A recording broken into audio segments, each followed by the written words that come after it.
there's a very powerful configuration right now, astrologically, which will continue for the next few years because these are all slow-moving planets, between Pluto, which is a 248-year cycle, square to a dwarf planet called Haumea, so 90 degrees to a dwarf planet called Haumea. Let me talk about Haumea for a minute. Haumea is she's linked to the goddess of fertility, linked to Hawaiian goddess of fertility. She is able to birth babies from all over her body, not just the normal places. She can regenerate herself from an old crone to a young maiden.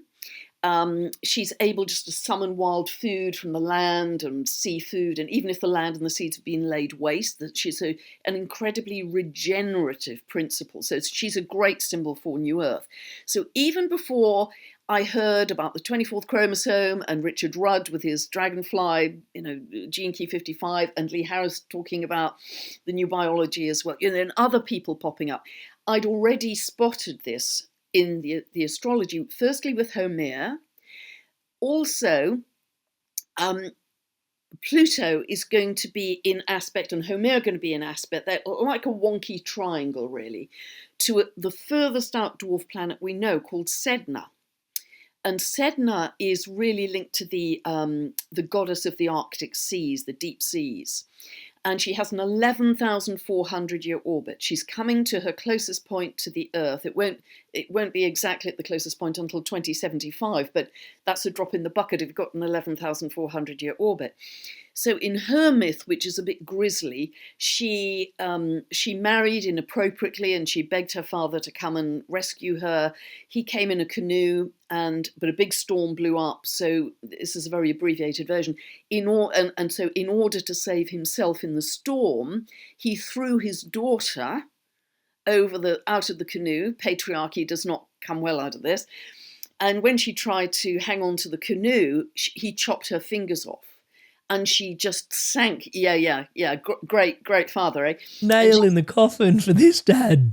Absolutely. So she sank down to the deep, of course, drowned in the state that she was, but her fingers became exquisite sea creatures of turtles and whales and dolphins, beautiful new sea creatures, new creatures for the sea. And so because this is very strong geometry, Pluto, Haumea, Sedna, and it will continue for the next few years, but it is at its closest in 2025 and 2026. I'd already intuited from the astrology that there would be some literal metamorphosis, not just a transformation, but a metamorphosis, a change in state for us as humanity. And I was getting that very clearly from the astrology, just from those three orbiting bodies. Because for Haumea and Sedna, they could completely change their state. And so I was thinking, okay, my antennae are now alert to what is going to be happening in spirituality, in science, in medicine, to feed me the information that's going, because I always know from the astrology, it will give me accurate symbolism that I then start to see manifesting in the world. I just trust it so much.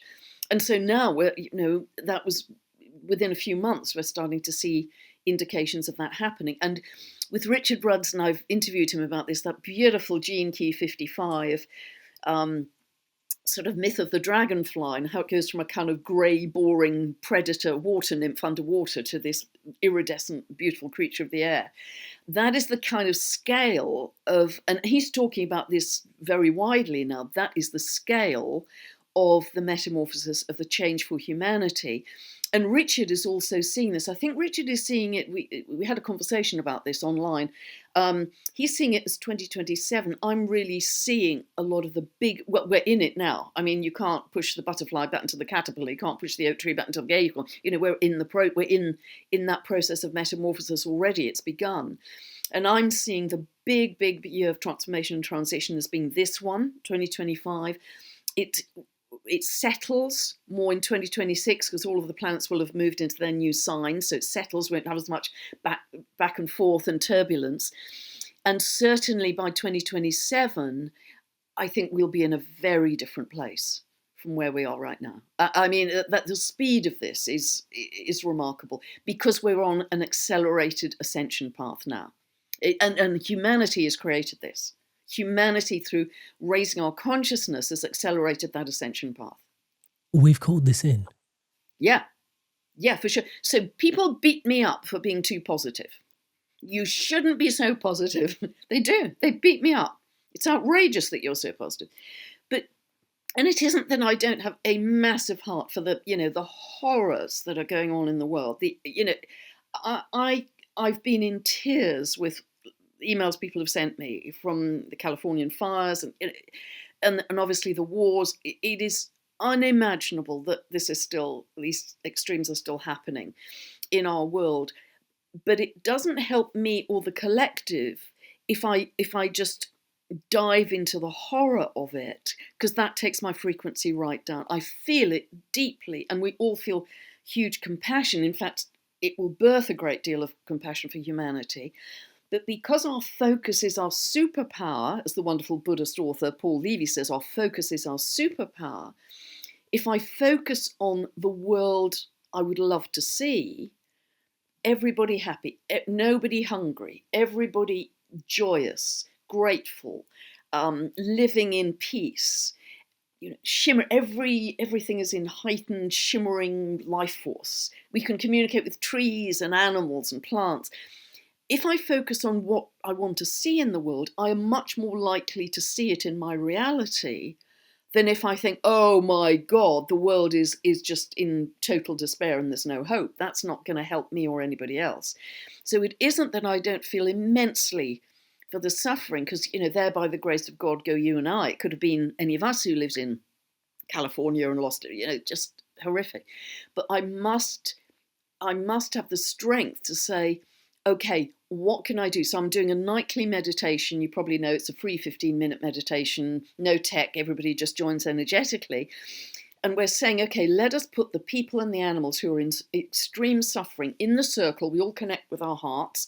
Put them in the circle, and please don't focus on the problem, be aware of the problem, but focus on the end result you want. See these people healthy, happy, joyous, because that's how the quantum model works.